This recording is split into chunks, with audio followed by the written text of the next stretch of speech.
the annals of local folklore, few tales are as enduring and enigmatic as that of the White Bluff Screamer. This spectral entity, whose legend has been meticulously passed down through generations, occupies a unique niche in the cultural tapestry of White Bluff, Tennessee. The Screamer's tale, replete with eerie howls and spine-chilling screams, invites a rigorous examination that balances skepticism with an open-minded inquiry into the unknown. The legend of the White Bluff Screamer dates back to the 1920s, nestled in the hollows of Trace Creek near the old town of White Bluff.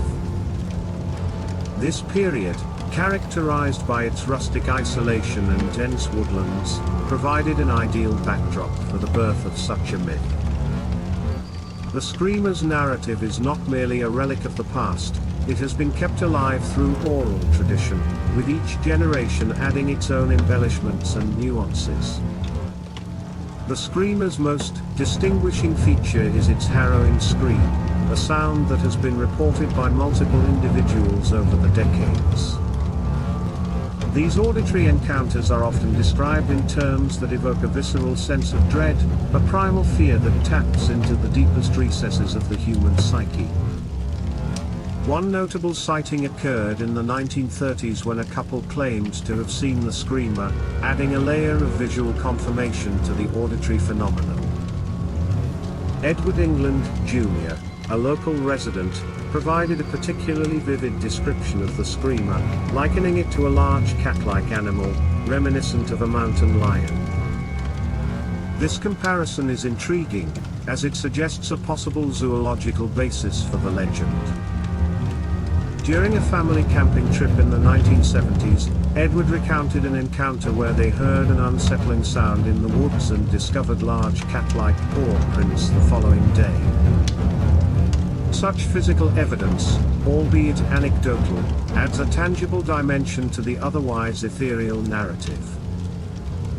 To understand the Screamer's legend, one must consider the ecological and acoustic environment of White Bluff. The dense forests and rugged terrain create a natural amphitheater, amplifying and distorting sounds in ways that can easily be misinterpreted. The screams attributed to the Screamer could plausibly be the vocalizations of indigenous wildlife, their cries distorted through the complex acoustics of the forest and the filter of human fear. The White Bluff Screamer is a prime example of cultural transmission, a meme in the Dawkinsian sense, a unit of cultural information that replicates and evolves over time. The story has been embellished with each retelling, adapting to the collective consciousness of the community. This process of mimetic evolution ensures the legend's survival, even as the original Screamer, if it ever existed, is believed to be long gone. The Screamer's tale also serves as a psychological artifact, a reflection of our innate fear of the unknown and the unseen. It is a narrative that reinforces communal bonds, through shared experience, whether grounded in reality or the collective unconscious. The legend functions as a cautionary tale, a parable that warns of the dangers lurking in the shadows, thereby fostering a sense of vigilance and cohesion within the community. In the spirit of scientific inquiry, one must approach the Screamer's legend with a dual-edged sword of skepticism and open-mindedness. The absence of concrete evidence necessitates a rigorous analysis, involving the collection of acoustic data, the cataloging of local fauna, and perhaps even psychological evaluations of the witnesses. Such a multidisciplinary approach would help sift through the chaff of anecdote and superstition to isolate the wheat of verifiable fact.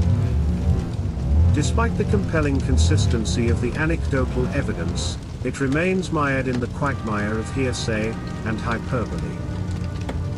The scientific method, with its systematic rigor, is designed to navigate this quagmire, yet in the case of the White Bluff Screamer, the chaff is thick, and the wheat is elusive.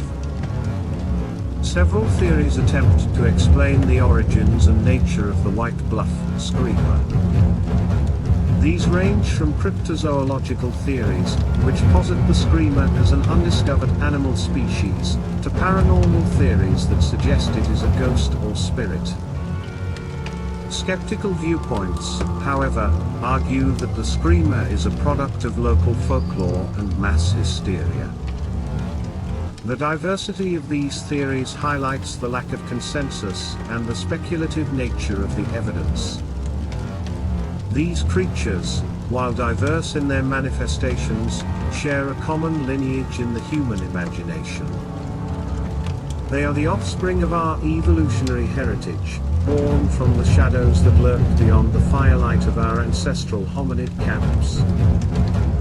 Ultimately concede that the existence of the White Bluff Screamer cannot be substantiated by empirical evidence. The creature remains ensconced in the realm of the unproven, a denizen of the liminal space between reality and myth. Yet, as a student of human nature, I recognize the value of such legends in the rich tapestry of cultural narrative. They serve as a mirror, reflecting our fears, our hopes, and our inexhaustible capacity for wonder. The White Bluff Screamer, whether a corporeal entity or a phantasm birthed from the depths of human imagination, stands as a monument to the enduring power of legend. It is a reminder that, despite the advances of science, there remain mysteries that skirt the periphery of our understanding, beckoning us with their siren call into the wilds of the unknown. And so, the screamer's cry, whether real or imagined, continues to echo through the forests of White Bluff, a haunting refrain in the symphony of human folklore.